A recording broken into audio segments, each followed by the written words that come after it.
Hello, Michelle Cooks fans.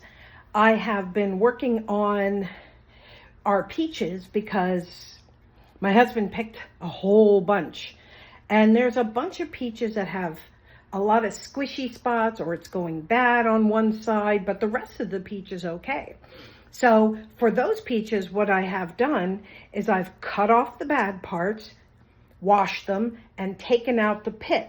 And now I'm slicing them because I'm going to make a peach. It's not a cobbler. I think it's a crumble because I like the crumbly topping on top. So I want to show you that so that you're not wasting any of your peaches. Now I've cut off the bad parts and here they are. Here's what's left. And I'm leaving the skin on. It will make for a little bit more chewy recipe, but that's okay. I don't mind that. So while I'm doing this, I just wanted you to see I've cut off the bad parts and now I'm slicing them and putting them into my greased 9x13 baking pan. All right, we'll see what's coming next. Okay, for those of you who are very stuck on measurements, and that's okay because there's a lot of measurement type people out there.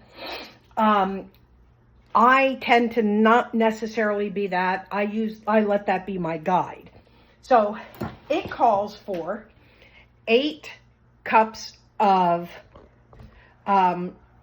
peaches. Now we have a combination of yellow peaches and white peaches. They're all scrumptious, it doesn't matter. So I left the skins on and I put them in there, and I'm sure there's more than 8 cups in here. I'm sure there's probably closer to 10 cups. So then I've made my cobbler top, or I guess crumb top. Is that what you call it? Let me lower this a little so you can see it. Now, the recipe calls for a cup of flour, a cup of brown sugar, 2 teaspoons of cinnamon, a cup of oats. I don't have rolled, I only have quick cooking, so that's what I'm going to use. Some salt, which is about a half a teaspoon. I'm going to eyeball it like that. Looks close enough. And 16 ounces of butter, which is a cup, which is 2 sticks. So I've added all of that to my, let's see if I can get this to bend a little bit. There we go. And the first thing I'm going to do is I'm going to mix it, break everything up. Okay, make sure there's no lumps of brown sugar and things like that. Get that combined. And I've already set my oven at 350. Okay, last thing I'm going to add, it calls for a cup of rolled oats. But again, because of the large amount that I'm making, I added like a cup and a half of flour, extra cinnamon, about a cup and a half of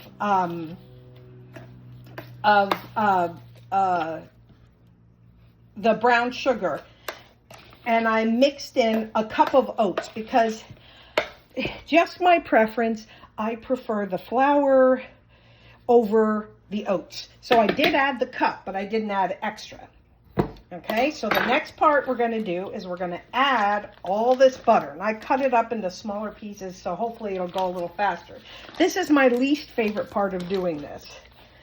And it's not because I'm worried about getting my hands dirty. So now what I'm going to do is I'm going to take this and I'm going to quickly, or as quickly as possible, because the butter should be cold, I'm going to start mushing all this up and breaking up the butter so that it's going to incorporate the dry ingredients into it, so that when it goes ahead and it melts all over the peaches, it's going to melt the sugar and the flour and the cinnamon all over them as well. I'll let you know what it looks like. Okay. What you want to do is break up the butter as small as possible and let it pick up that flour and that sugar and all that goodness in there. And when you've gotten as far as you could go, People use one of those pastry squishers too. I don't like them. I need to feel what I'm doing. You're gonna see if you find any more bigger pieces, incorporate them in there, and then you're just gonna take big handfuls and you're gonna start spreading it all over. Don't be afraid. It's gonna be thick and yummy. And it's going to melt all over, and it's going to be just absolutely scrumptious. And it's going to make my sugar, my husband's sugar go up. And, oh, I might even share some with my parents. All right, so like that. Then you're going to stick it in a preheated 350 oven for about a half an hour. You have to watch, because I'm making more, so I assume it's going to take just a little bit longer than the recipe calls for. Okay, I'll let you see it when it's done. Okay, this was between 45 and 50 minutes, and you can see around the edges it got nice and brown, and the center here has got a nice golden touch to it, and at spots the beautiful liquid is coming through. So let me cut a piece of this so you can see what it looks like. Coming through there. Okay. Put it in there. I just want you to, I'm going to flip it over so you can see the peaches in there and all the deliciousness that's in there. And that's peach cobbler. And again, I used the peaches that were like, we used the peaches that we would have tossed away because they have larger blemishes on them, and I just cut them away and cook them as they are. Thanks for watching, Michelle Cooks fans.